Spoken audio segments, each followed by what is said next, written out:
My name is Marvell Cordelia Hastings, and I am 70 years old.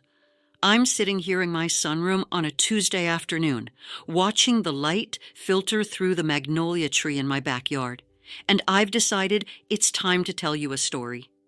It's a story about something I never expected to experience again at my age. The trembling, terrifying, absolutely wonderful feeling of falling in love. This isn't a fairy tale, though it has its magical moments. This is a story about what it really means to open your heart when you thought it was permanently closed, about the courage it takes to be vulnerable when your bones ache and your mirror shows you a stranger, and about the unexpected grace that can enter your life when you least expect it. It's about the messy, complicated, beautiful reality of finding love after 60. If you're listening to this and you're wondering whether it's too late for you, whether your chance at romance has passed, whether anyone could want you now, I'm here to tell you that I wondered the same things, and I was wrong. For 38 years, I was married to a man named Donald. Not a bad man, not a particularly good one either. We had what I suppose you'd call a functional marriage. We raised 2 children, Sarah and Michael, in a 3-bedroom colonial in suburban Connecticut. Donald sold insurance. I taught 4th grade. We took modest vacations, maintained a decent lawn, and spoke to each other with the kind of politeness you reserve for coworkers you don't particularly like but must see every day. I don't think I was unhappy, exactly. I was numb. There's a difference. Donald died on a Wednesday in April, 5 years ago. Heart attack in the driveway, sudden as a thunderclap. He was 68. The strange thing about grief is that it doesn't always look the way you expect. I cried at his funeral, of course I did, but the tears felt obligatory, performed for the benefit of our children and the neighbors who brought casseroles and murmured condolences. What I felt most acutely was fear. Not sorrow, not loss, but a deep, bone-level fear of the silence that awaited me. The first year of widowhood, I did what everyone does. I cleaned out closets. I joined a book club that met at the library every second Thursday. I learned to manage the finances Donald had always handled. I discovered that I didn't actually like most of the friends we'd socialized with for decades. They had been his friends, really, and without him, we had nothing to say to each other. The second year, I began to feel something stirring beneath the numbness, a restlessness, a hunger for something I couldn't quite name. The third year, my daughter Sarah took me to lunch and said, "Mom, you need to start living again." I'd looked at her across the table, at that chain Italian restaurant, with its fake rustic decor and its bottomless breadsticks, and I'd wanted to tell her that I didn't know how, that I'd forgotten how, if I ever knew at all, that the woman who might have known how to live had disappeared decades ago beneath layers of routine and responsibility and resignation. Instead, I'd said, "I'm fine, dear," and changed the subject. But her words stayed with me. They burrowed under my skin like splinters. By the 4th year, I'd moved from Connecticut to a small town in North Carolina, a place where I knew no one and no one knew me. I needed to shed the identity of Donald's widow, of Mrs. Hastings, who taught 4th grade, of Marvell, who lives in the Colonial on Maple Street. I needed to find out if there was still a person underneath all those labels. I rented a small cottage 3 blocks from the ocean. I started taking long walks on the beach every morning. I volunteered at the local historical society. I took a watercolor class at the community center, even though I had no particular talent for it. And slowly, very slowly, I began to feel like I was waking up from a very long sleep. It was on one of my morning beach walks that I first saw Thaddeus. Let me tell you about Thaddeus Quinlan Merriweather. He was 73 years old, tall and lean, in that way some men get when they're older, all sinew and weathered grace. He had a face like crumpled linen, deeply lined, but somehow elegant, and eyes the color of the ocean on a stormy day. He wore old corduroys and sweaters with holes in the elbows. And he walked with a slight limp that he later told me was courtesy of a long-ago motorcycle accident in Thailand. But I'm getting ahead of myself. The first time I noticed him, he was standing at the edge of the water, throwing a tennis ball for a three-legged dog. The dog, a mutt of indeterminate heritage with wiry gray fur, would leap into the surf with absolute joy, retrieve the ball, and come bounding back with such enthusiasm that I found myself smiling despite the chill of the November wind. I'd seen him several times over the course of a few weeks before we ever spoke. I'd nod, he'd nod, and we'd continue on our separate ways. There was something comforting about his presence, a fellow solitary soul claiming the quiet morning hours of the beach. It was a Tuesday in early December, and everything changed. A storm was threatening. You could feel it in the air, that electric anticipation, and the beach was nearly empty. I was walking faster than usual, trying to finish my route before the rain came when I heard a desperate barking. Thaddeus was in the water up to his thighs, and the three-legged dog was struggling about 20 feet out, caught in a riptide. I didn't think. I just ran.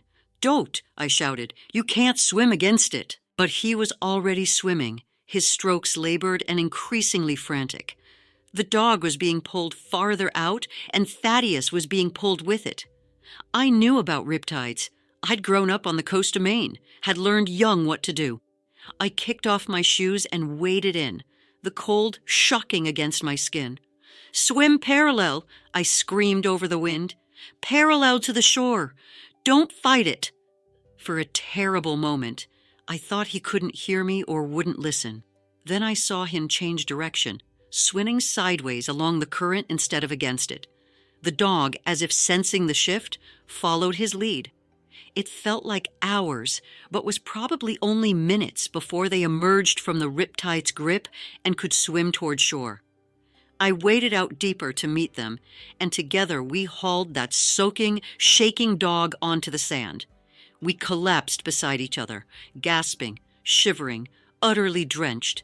The rain began to fall in earnest. "Thank you," Thaddeus managed between breaths. I was taught, never swim against. Oh God, I forgot everything.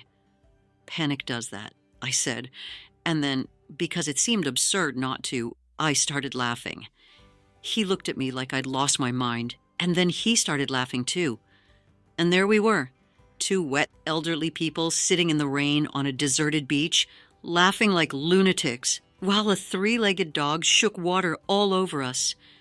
"I'm Thaddeus," he said finally. "Marvell," I replied. "Would you like to come back to my place for some tea? It's just up there." He pointed to a weather-beaten cottage at the top of the dunes. "Least I can do. You probably saved Roscoe's life. Mine too." I should have said no. I should have made an excuse and gone home to my own cottage, to my safe, solitary life. But I was cold and soaked, and something in me, some small, brave part that had been dormant for decades, whispered yes. "All right," I said. "Tea sounds perfect." Thaddeus's cottage was a beautiful disaster. Books everywhere, stacked on tables, piled on the floor, overflowing from shelves that lined every wall. Paintings leaned against furniture, some finished, some barely begun.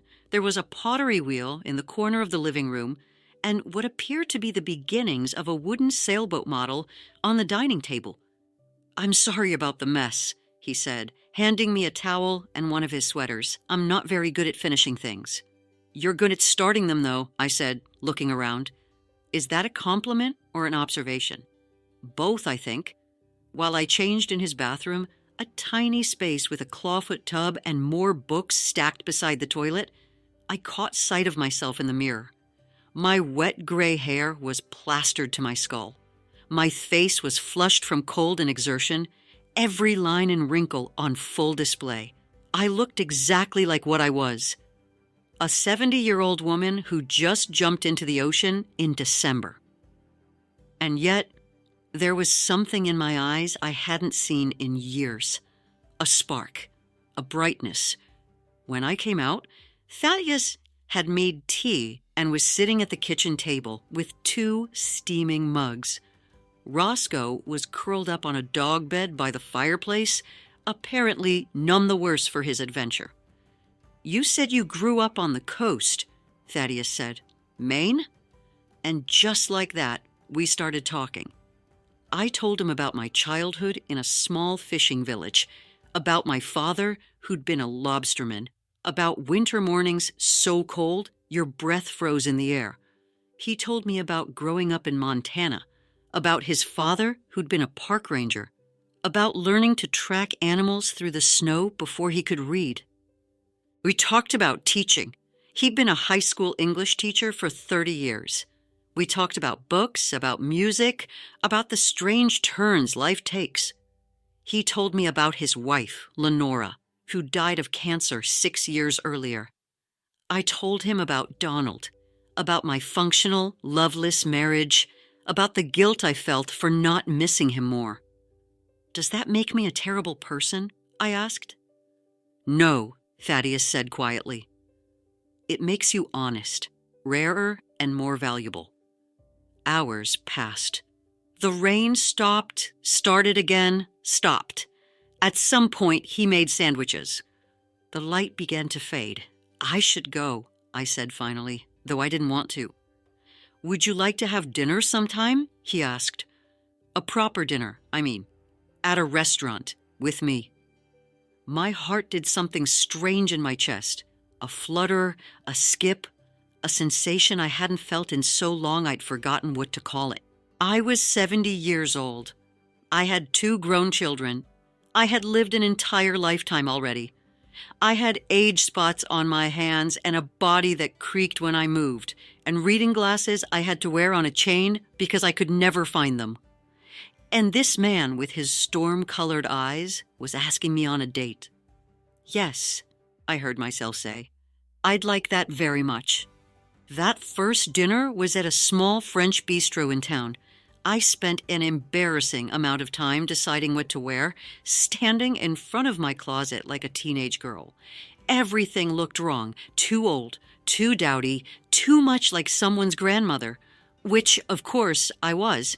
But I didn't want to look like a grandmother. I wanted to look like myself, whoever that was. I settled on a deep blue dress I bought on a whim months earlier, but never worn, and a silk scarf my daughter had given me for Christmas. I even put on lipstick, which felt both ridiculous and wonderful. Thaddeus picked me up at 7.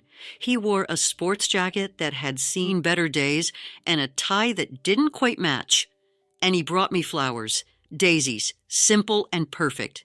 "You look beautiful," he said. And the way he said it, simply, directly, like he was stating a fact rather than offering a compliment, made me believe him. Dinner was lovely. We talked about poetry. He loved Yeats. I preferred Mary Oliver. We debated whether artificial intelligence would eventually write better novels than humans. We discovered we'd both loved old movies and terrible puns and the smell of rain on a hot pavement. But here's what no one tells you about dating at 70. Everything moves faster and slower at the same time. Faster because you don't have time to waste on games, on pretending to be someone you're not, on following the rules about when to call and how long to wait.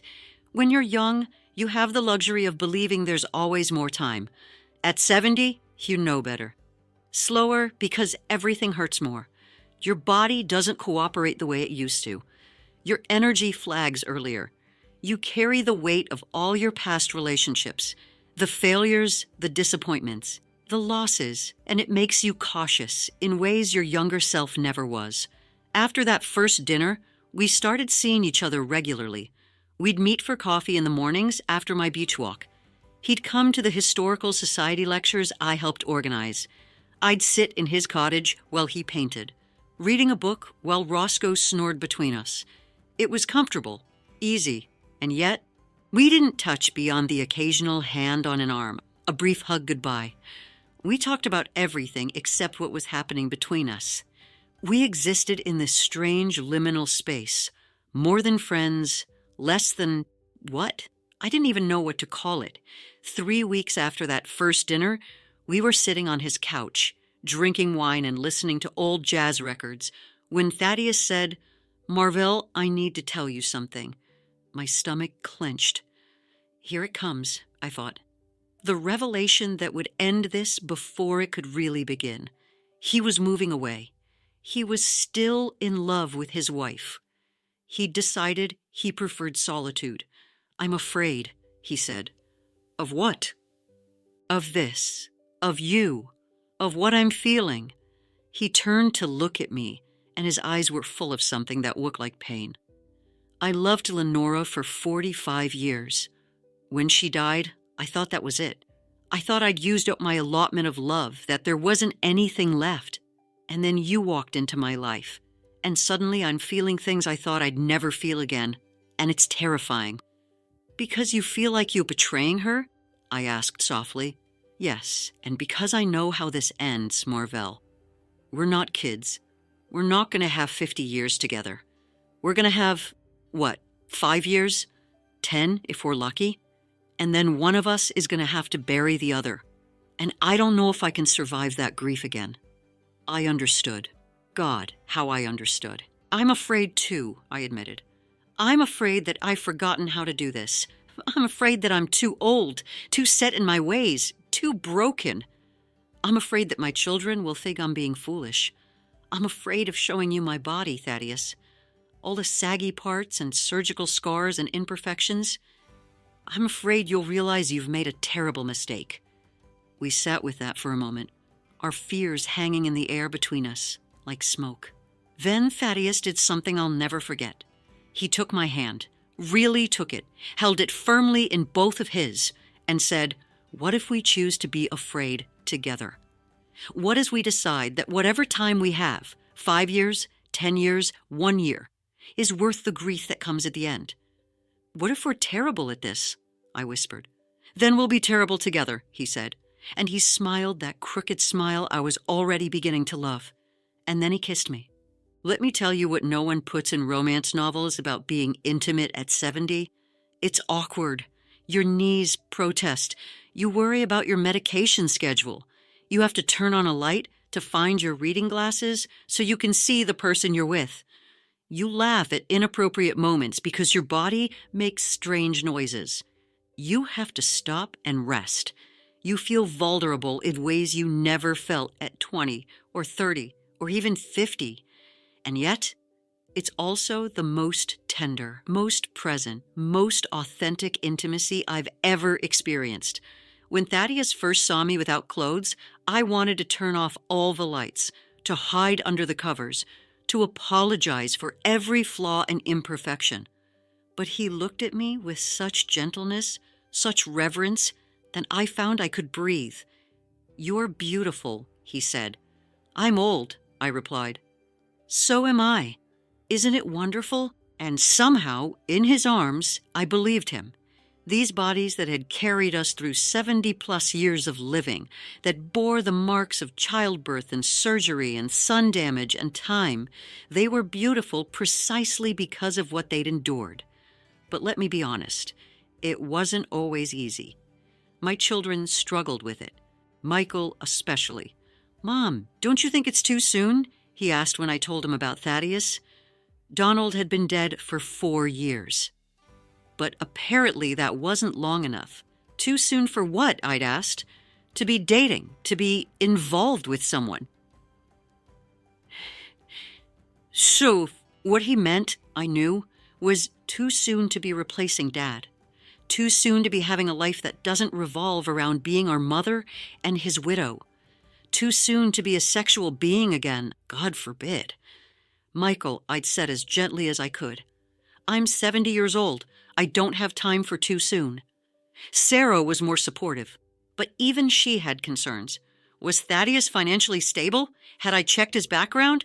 Was I being safe? I understood their worry. I did.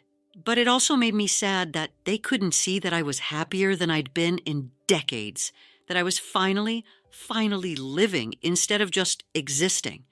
There were other challenges too. Thaddeus's daughter, Corinne, clearly resented me. At our first meeting, a stilted lunch that lasted approximately 1 hour too long, she spent the entire time talking about her mother, about how wonderful Lenora had been, about how much her father must miss her. "Mom would have loved this restaurant," she'd say. Or, "Mom always ordered the salmon."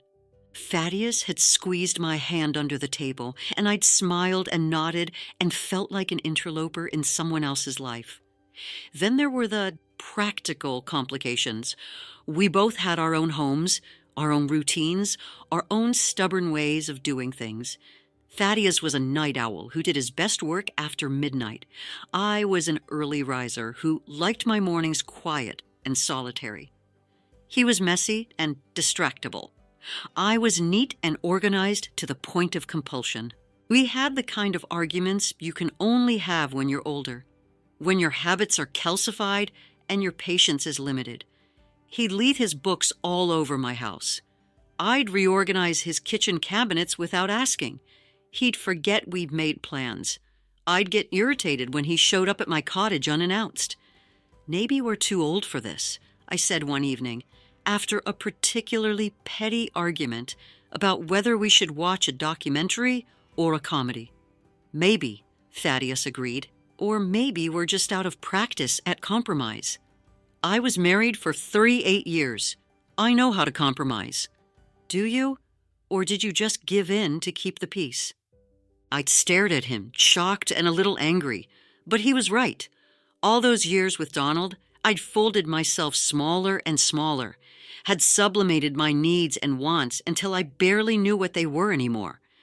This thing with Thaddeus, this messy, complicated, wonderful thing, was teaching me how to take up space again, how to assert myself, how to be both connected and separate, both vulnerable and strong. It was hard work, the kind of work that's easier to do when you're younger and more flexible, both literally and metaphorically. But it was also worth it. 6 months into our relationship, Thaddeus had a heart attack. Not a massive one, thankfully, but serious enough to land him in the hospital for 3 days and to put the fear of God into both of us. I sat by his bedside in the cardiac unit, holding his hand while machines beeped and monitors glowed, and I realized something that should have been obvious from the start. This was going to end. Maybe not today, maybe not this year, but soon. We were both living on borrowed time. Had been from the beginning. The question was, did that make what we had less valuable or more? When Thaddeus was released from the hospital, he came to stay at my cottage while he recovered. His daughter had offered to come down and care for him, but he'd declined. "I want you," he'd said simply. "Is that all right?" It was more than all right. It was terrifying and necessary and right. Those 2 weeks of recovery taught me things about love I'd never known. Love isn't just the exciting early days of discovering each other. It's not just romance and passion and grand gestures. It's helping someone to the bathroom when they're too weak to walk alone. It's managing their medications and monitoring their diet and calling the doctor when something doesn't seem right. It's being patient when they're cranky and frightened. It's holding them when they cry because they're scared of dying and leaving you alone. It's also letting them help you, letting them see you scared and vulnerable, letting them into all the unglamorous, difficult parts of your life. One night, while Thaddeus was napping, I sat in my sunroom and made a list, a pros and cons list, like I was some kind of rational being who could logic my way through matters of the heart. Cons: we don't have much time. The grief at the end will be devastating. Our children don't fully approve. We're set in our ways and sometimes incompatible. One of us will likely have to become a caregiver as we age. We might end up hurting each other. I might lose him soon, maybe even before I've really had him. Pros: I love him. I looked at that list for a long time. Then I tore it up. Some things can't be quantified. Some risks are worth taking, especially when, you know exactly how they'll end. Here's what I've learned about love after 60. First, there's no shame in wanting companionship, romance, intimacy at any age. Society tells us that older people should be content with their memories, their grandchildren, their knitting and golf and quiet dignity. Society is wrong. We're still alive. We still have beating hearts and working bodies and desires and dreams. Don't let anyone make you feel foolish or inappropriate for wanting love. Second, you have to grieve your old self before you can embrace your new one. I spent years mourning the woman I used to be, the one with smooth skin and firm thighs and endless energy. It wasn't until I accepted the woman I am now, with all my imperfections and limitations, that I could allow someone else to love her too. Third, be honest. Brutally, uncomfortably honest. You don't have time for games. If something bothers you, say so. If you need something, ask for it. If you're scared or hurt or confused, speak up. The only way relationships work at this age is with absolute transparency. Fourth, let go of expectations. It won't look like it did when you were young. It won't follow the scripts you learned from movies or romance novels. You might not be able to go dancing or take long hikes or make love with the frequency or athleticism of youth. That's okay. Create your own rituals, your own expressions of intimacy. Fifth, don't let fear win. You will be afraid of loss, of vulnerability, of looking foolish, of getting hurt. Feel that fear, acknowledge it, and do it anyway. Because the alternative is a life half-lived, a heart locked away for safekeeping until it forgets how to open. Sixth, it's okay to love again. It's not a betrayal of who you were before. It's not disrespectful to a former spouse. You can hold love for a partner who's gone and love for a new partner at the same time. The heart is not a zero-sum game. Seventh, accept help both in giving and receiving. One of you will likely get sick, will need care, will become dependent. Talk about it. Make plans. Don't pretend it won't happen. Eighth, make the most of the time you have. Not in some desperate carpe diem way, but mindfully. Pay attention. Be present. Notice the way the light falls across their face. Listen when they talk. Touch them often. Say I love you, not just once, but many times, in many ways. Ninth, laugh. God, laugh as much as you can. At yourselves, at the absurdity of it all, at your aching joints and your forgetfulness and your stubborn quirks. Laughter is medicine, especially when everything hurts. And finally, 10th, trust yourself. You've lived 7 decades. You've survived heartbreak and loss and disappointment. You know things about yourself and about life that your younger self could never have imagined. Trust that wisdom. Trust that you know what you need, even if other people don't understand. It's been a year and a half since that day on the beach when I first met Thaddeus. We still maintain separate homes, though we spend most nights together, alternating between his cottage and mine, trying to respect each other's need for independence while honoring our desire for closeness. It's not perfect. We still argue about silly things. His daughter still barely speaks to me. My son still asks with concern in his voice if I'm being careful. We still have days when the reality of our ages hits hard, when one of us is too tired or too sore or too worried about the future to be fully present. But most days are good. Most days, we walk on the beach with Roscoe limping between us. We read together in comfortable silence. We cook meals and argue about politics and work on our separate projects in his chaotic cottage or my tidy one. We make love slowly, tenderly, with the lights on. We talk about the things that matter and the things that don't. We laugh. We're planning a trip to Maine this summer, to the village where I grew up. Thaddeus wants to see it, to meet the ghosts of my childhood, to understand the place that shaped me. After that, I go with him to Montana, to the mountains where he learned to track and hunt and be still. We're making memories while we can. Last week, Thaddeus asked me to marry him. We were sitting on his porch, watching the sun set over the ocean, drinking wine and not talking about anything in particular, when he said, "I know it's impractical. I know it might complicate things with our kids and our estates and all that legal nonsense, but I want to marry you anyway. Not because we have to, but because I want to. Because I want to stand up in front of whoever will witness it and say that I choose you, that I love you, that I want whatever time we have left to be spent as your husband." I didn't answer right away. I thought about all the reasons to say no.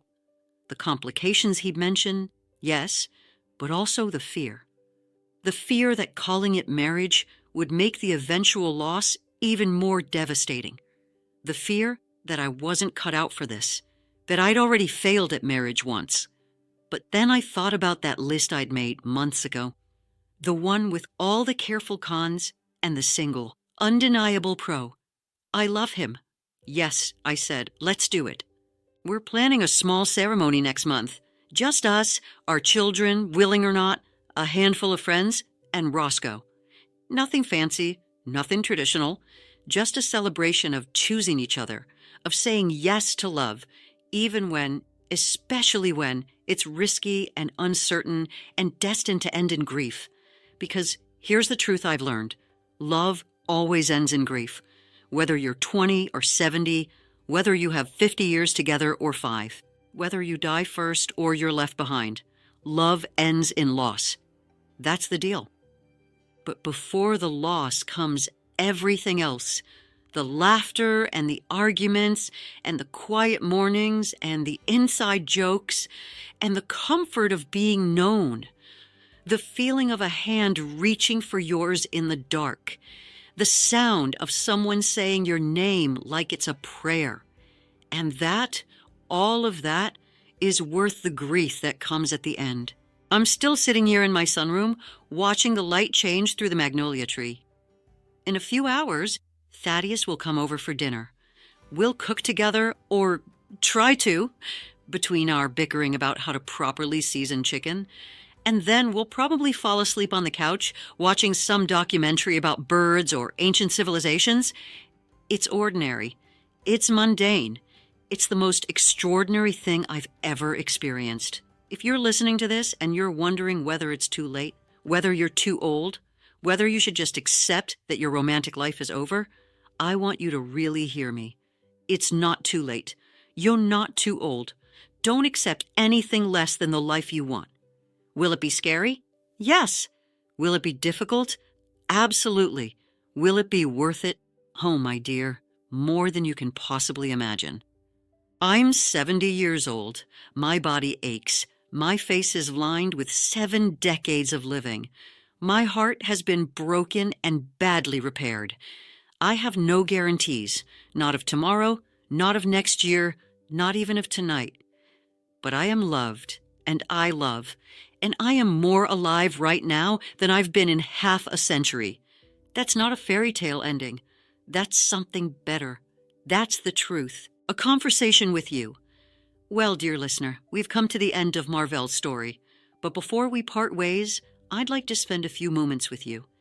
Pour yourself another cup of tea, or coffee, or whatever brings you comfort, and let's talk. I'm curious about what you're thinking right now.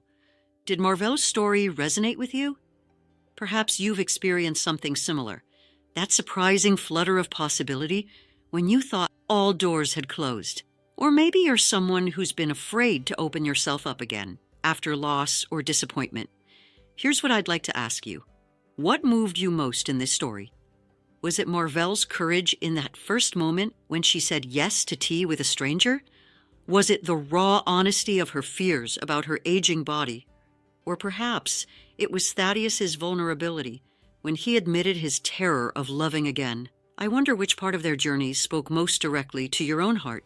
Do you think Marvel made the right choice? Some might say she was being reckless, opening herself to inevitable grief, complicating her life when she could have remained comfortable and safe. Others might see her as brave, even wise. What do you think? Is it better to protect your heart or to risk it for the chance at connection? Have you ever faced a similar crossroads? A moment when you had to choose between safety and possibility, between the familiar loneliness and the terrifying prospect of being known again? If you could go back to that moment, knowing what you know now, would you choose differently? I hope this story has given you something to think about. Maybe it's reminded you that it's never too late for love, for change, for choosing yourself, for saying yes to life, even when your knees ache and your mirror shows a stranger. Or maybe it simply kept you company for a couple of hours. Sometimes that's enough. I'd love to know. What other stories would you like to hear? Are you drawn to more tales of unexpected second chances? Stories of people reinventing themselves in the second half of life? Would you like to hear about friendships that bloom in unlikely places, or about family secrets that surface after decades of silence? Perhaps you'd enjoy stories about small-town mysteries, or about people who leave everything behind to start over somewhere new. Maybe you'd like tales of creative awakening, the retired banker who discovers she's a painter, the widower who learns to dance. Or maybe you prefer something entirely different: adventures, historical narratives, stories of reconciliation or redemption. Whatever calls to you, whatever stories your heart is hungry for, I hope you find them.